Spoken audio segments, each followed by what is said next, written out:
Right, okay guys, so the last video that I did on negative automatic thoughts kind of left you with the idea of sort of trying to sit and relax and concentrate and focus and see whether or not you can do that, or where your mind's going and what type of thoughts you're having when your mind does wander. So today what we want to look at is, as I imagine, you're probably thinking, well, what do I do with that then? And good question, because see, this is the thing that is important, because I finished the last video with a quote from the Dalai Lama, and one of the main quotes that I love of his is, he says that love is the absence of judgment. And I think, we really need to kind of understand the fact that when we're judging ourselves all the time, or judging situations and putting a hell of a lot of importance on individual things, it kind of takes us away from the essence of who we are, which is to actually be natural and flow with the situation, flow with the way things are. When we do that and we're not sweating all the small stuff, life's a lot easier. So really, I suppose what the idea is, and this is what's worked for a lot of people over the years, you kind of get an idea about what it is that's going on in your head. You use the techniques of kind of trying to focus on something, not for the purpose of meditation and freeing your mind, but for the purpose of finding out what is in there, what's going on in there, what type of things are coming up for you all the time, what worries are there. I've worked with so many people that have just said to me, I just need something to worry about. I don't feel relaxed or even anywhere near okay if I'm not worrying about something. So I'll get up in the morning and the first thing will be, right, what have I got to worry about today? Now that's where I want to start really, because how's that going to start your day off? Like if you're doing that every day. So what we want to be doing is kind of, when you get up in the morning, you're going to look at life a little bit differently. And even if you don't feel it, that's fine. Feelings come later. First of all, we've got to challenge these thoughts. So when you get up in the morning, if you've sort of detected that you're a little bit kind of negative, or you're seeing the day ahead as being a bit of a chore, or oh god, I've got work again, try and think, okay, right, let's take the work example. Right, work sucks. Okay, right, don't like my job. Right, okay.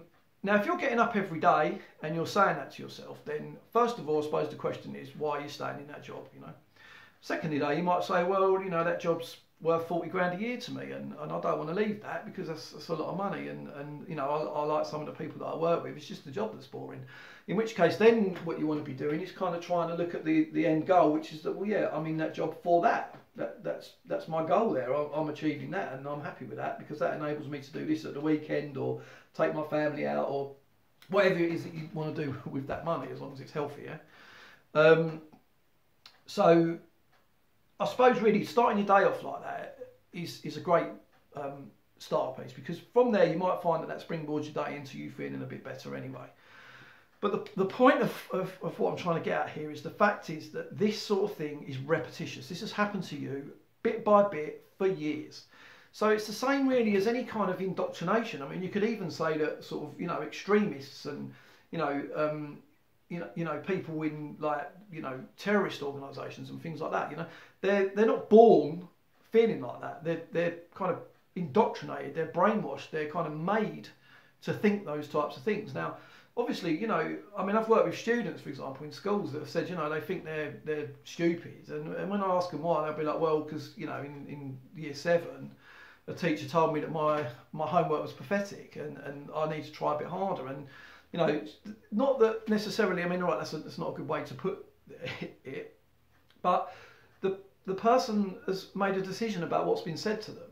And some people will go, well, no, I ain't having that, I'm going to do it better. But other people will take that inwards, aim it at themselves, and then beat themselves up about it. Now, if they do that every day for a long time, it could go back a lot further than that. It could go back to your parents, who are critical of you all the time, telling you off for the littlest things, and not picking you up and helping you dust yourself off if you fell over, but having a go at you because you've ruined your new shoes or whatever.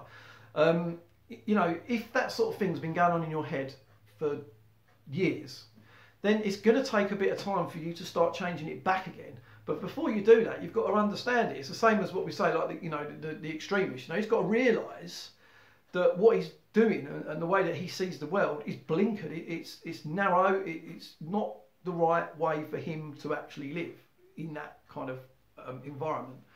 But first of all, he's got to accept that, and then he's got to accept that he needs to change it, and that's not going to come overnight, unfortunately. It takes effort, it takes work, it takes practice, and it takes repetition, the same as the repetition got you into this mess in the first place, because of what you've been telling yourself all this time. Now that's not to say that you've had really terrible traumatic experiences which have really, you know, kind of kicked you and knocked you down. But nonetheless, it's still going to be your responsibility to get yourself out of it. No one's going to come along and pick you up and say, look, it's terrible that that happened to you. Here you go, sort yourself out. Which is why a lot of people turn to other forms of, you know, sort of medication, if you like, to try and get themselves better. So yeah, I mean, this really is kind of where we're going with this video. I want to keep all these short because otherwise I'm just going to end up babbling on. But really, it's about that. It's about trying to understand that this is a repetitious thing that you do day after day after day, as much as you possibly can. If your negative thought is, I'm stupid, no, you're not.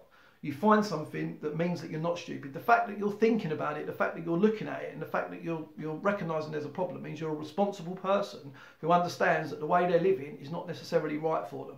So you're intelligent enough to pick up on that. The fact that you want to go to therapy, the fact that you found this video means that you know that something's not right. Now that means that because you know it's not right, it suggests to me and to most people that I've worked with over the years that the problem isn't actually the fact that that is you. If it was you, you wouldn't know it. That's why, you know, you would have some people like narcissistic people, for example, they ain't going to seek therapy because they don't think there's something wrong. A psychopath doesn't think it's wrong to kill people. But you know that where you are in the moment in your life isn't right for you because it's uncomfortable and you're being too hard on yourself. So it's about, as going back to the quote about love is the absence of judgment, it's kind of understanding that why are we judging ourselves in such a negative way? Why are we being so critical of ourselves? And let's trying to change that. Let's start spreading a bit of love. Let's get up in the morning and say, right, today's going to be a good day. I'm going to make someone happy today. I'm going to make someone smile today. This is going to be a day that I enjoy. And at the end of this day, I'm going to pat myself on the back because it's been wicked and I've loved it. Peace.